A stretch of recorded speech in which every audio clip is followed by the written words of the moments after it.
আমরা সবাই চলে এসেছি। আসসালামু আলাইকুম। আজকে আমরা যাবো গরিবের গ্রামে এসেছি আর খোলা পানিতে গোসল করব না, তা কি করে হয়?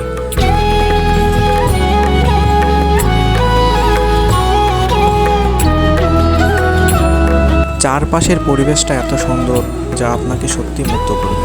চলে এসেছি গরিবের সুইমিং পুল হলেও এটা কিন্তু রিস্কিরের সুইমিং পুলের পানি চাইতে অনেক পরিষ্কার। আমি ছোট থেকে এখানে গোসল করে অভ্যস্ত, তাই আমার তেমন কোনো ভয় লাগে না।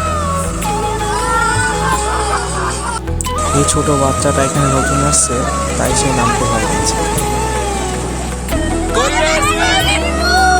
এখানে হই হুল্লোড় করে গোসল করে অন্যরকম মজা পাওয়া যায়।